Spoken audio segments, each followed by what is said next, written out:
9 مئی کے مقدمات کے حوالے سے جو ہے وہ سماعت ہوئی اور چیف جسٹس یحییٰ آفریدی کی سربراہی میں 3 رکنی بینچ نے 9 مئی کے مقدمات میں ملزمان کی ضمانت منسوخ کرنے سے متعلق پنجاب حکومت کی اپیلوں کے اوپر جو ہے وہ سماعت کی۔ بینچ میں جسٹس محمد شفیع صدیقی اور جسٹس شکیل احمد جو ہے وہ شامل تھے۔ پنجاب حکومت کے وکیل نے موقف اختیار کیا کہ 3 ماہ میں ٹرائل مکمل کر لیں اور اس پہ چیف جسٹس نے ریمارکس دیے کہ 3 نہیں 4 ماہ میں ٹرائل کورٹ کارروائی مکمل کرنے کا کہیں گے۔ ختیجہ شاہ کے وکیل سمیر کھوسا نے موقف اختیار کیا کہ 4 ماہ میں ٹرائل کیسے مکمل ہوگا، میری موکلہ کے خلاف کئی مقدمات جو ہیں وہ درج ہیں۔ اس میں فیصل چودھری صاحب جو وکیل ہیں انہوں نے کہا کہ ہمارے خلاف 35 مقدمات ہیں، اتنے کم عرصے میں ٹرائل مکمل نہیں ہوگا۔ چیف جسٹس نے فیصل چودھری سے پوچھا کہ آپ کس کے وکیل ہیں، تو فیصل چودھری نے جواب دیا کہ جی میں شریک ملزم فواد چودھری کا وکیل ہوں، یعنی کہ اپنے بھائی کا۔ چیف جسٹس نے کہا کہ آپ کو نہیں سنیں گے کیونکہ آپ کا مقدمہ سماعت کے لیے مقرر نہیں ہے۔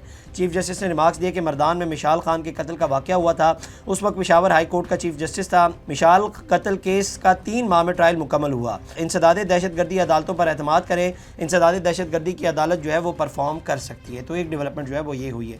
اس کے علاوہ جناب پنجاب حکومت نے ثانیہ 9 مئی سے متعلق سپریم کورٹ میں جو ہے وہ اپنی رپورٹ جمع کرائی ہے اور اپنی رپورٹ میں انہوں نے کہا کہ جی 9 مئی کے جو واقعات ہوئے تھے اس میں 19 کروڑ 70 لاکھ روپے کا جو ہے وہ نقصان ہوا تھا اور پنجاب کے 38 شہروں میں توڑ پھوڑ املاک کو جو ہے وہ نقصان پہنچایا گیا تھا۔ اس رپورٹ میں کہا گیا کہ لاہور میں 11 کروڑ، راولپنڈی میں 2 کروڑ 60 لاکھ، میاں والی میں 5 کروڑ روپے کے املاک کو جو ہے وہ نقصان پہنچایا گیا اور 9 مئی کو ایک ادارے پر حملہ کیا گیا۔ 9 مئی کو احتجاج ریلی نہیں ادارے پر حملہ تھا۔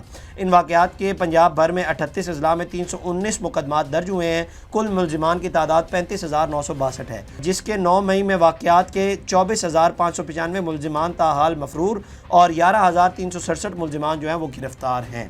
تو ایک ڈیولپمنٹ جو ہے وہ یہ ہوئی ہے۔ اس کے علاوہ شاہ محمود قریشی صاحب انہوں نے گفتگو کرتے ہوئے کہا کہ جی اپنی جماعت کی قیادت سے اپیل کی کہ وہ جیل میں موجود اپنے کارکنوں کے لیے یکجہتی دکھائیں اور ایک دوسرے کے خلاف بیان بازی سے گریز کریں۔ انسداد دہشت گردی عدالت لاہور میں پیشی کے دوران میڈیا سے غیر رسمی گفتگو کرتے ہوئے شاہ محمود قریشی نے کہا کہ جیل میں موجود کارکن اور قیادت ان کی طرف دیکھ رہے ہیں اور ان سے توقع ہے کہ وہ ایک دوسرے کے ساتھ احترام کے ساتھ پیش آئیں۔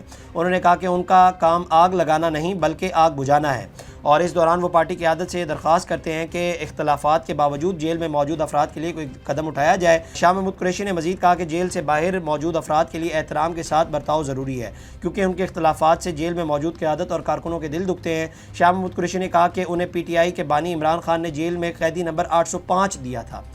وہ کہہ رہے ہیں کہ ظاہری بات ہے جو عمران خان صاحب کا قیدی نمبر 804 ہے ان کو جو ہے وہ 805 دیا گیا ہے اور ان کیسز میں وہ ملوث نہیں ہیں جن میں وہ جیل میں ہیں۔ شاہ محمود قریشی کے مطابق ان پر لگے مقدمات میں ایک ہی الزام ہے اور انہیں کہا گیا ہے کہ ان کے خلاف 14 مقدمات راولپنڈی میں ہیں جن میں ضمانت ہو چکی ہے۔ اس کے علاوہ 14 مقدمات لاہور میں ہیں جن میں 8 میں ضمانت ہو چکی ہے، جبکہ ملتان میں 5 مقدمات ہیں جن میں ضمانت ہو چکی ہے۔ انہوں نے وزیر اعلیٰ پنجاب کی کارکردگی پر خاموش رہنے کا فیصلہ کیا اور کہا کہ ان کا مقصد آگ لگانا نہیں بلکہ آگ بجھانا ہے۔ تو یہ جو ہے وہ شاہ محمود قریشی صاحب نے گفتگو کی۔ اس کے علاوہ جناب الیکشن کمیشن آف پاکستان نے چیف الیکشن کمشنر جو سکندر سلطان راجہ کی سربراہی میں 5 رکنی بینچ نے P T I intra party election case کی سماعت کی اور اس میں بیرسٹر گور جو ہے وہ وہاں پہ پیش ہوئے اور اکبر ایس بابر جو درخواست گزار ہیں وہ بھی وہاں پہ پیش ہوئے۔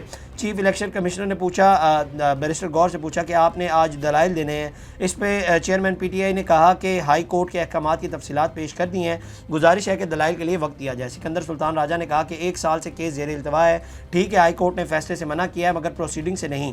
بیرسٹر گور نے کہا کہ میرے پاس دستاویزات موجود نہیں ہیں، کچھ وقت دے دیں۔ اچھا اب یہاں سے آپ کو یہ بڑا امپورٹنٹ پوائنٹ ہے، آپ نے غور کرنا ہے کہ یہ جو کہہ رہے ہیں نا کہ تھوڑا اور وقت دے دیں، یہاں پر اگر کوئی ڈیلے آ رہا ہے نا تو وہ پاکستان تحریک انصاف کی جانب سے آ رہا ہے، پی ٹی آئی کی جانب سے آ رہا ہے اور یہ حالانکہ ادھر سے کہا بھی جا رہا ہے کہ 1 سال ہو گیا اور پروسیڈنگ کو ختم کرے اور کتنا ڈیلے کرنا ہے، لیکن پی ٹی آئی کی جانب سے جو ہے وہ پروسیڈنگ کو ڈیلے کیا جا رہا ہے۔ اس کے علاوہ پھر اس کے بعد میڈیا سے گفتگو بھی کی بیرسٹر گور نے کہا کہ انٹرا پارٹی الیکشن کا معاملہ لاہور ہائی کورٹ میں زیر سماعت تھا، الیکشن کمیشن نے ہائی کورٹ کیس کی تفصیلات مانگی تھی، آج یہ کیس چیف الیکشن کمشنر کی سربراہی میں بینچ میں فکس تھا۔ انہوں نے بتایا کہ ہم چاہیں گے کہ یہ کیس آگے بڑھے اور فیصلہ ہو۔ الیکشن کمیشن میں آڈیو اور ویڈیو ثبوت اور تفصیلات جمع کروائی ہیں، عدالت میں درخواست دی ہے کہ ہمارا ڈیٹا ہمیں فراہم کیا جائے، ایف آئی اے ہمارا ڈیٹا لے کر چلی گئی تھی۔ تو یہ جو ہے وہ ڈیولپمنٹ ہوئی۔ اس کے ساتھ ساتھ جناب کچھ تھوڑا سا اسٹاک مارکیٹ کے حوالے سے بات کر لیتے ہیں۔ تو اسٹاک مارکیٹ آج جو ہے وہ کچھ ریکوری میں نظر آئی، آل دو کل جتنا بھیانک دن تھا تو اس سے جو ہے وہ آج بہتر اسٹاک مارکیٹ جو ہے وہ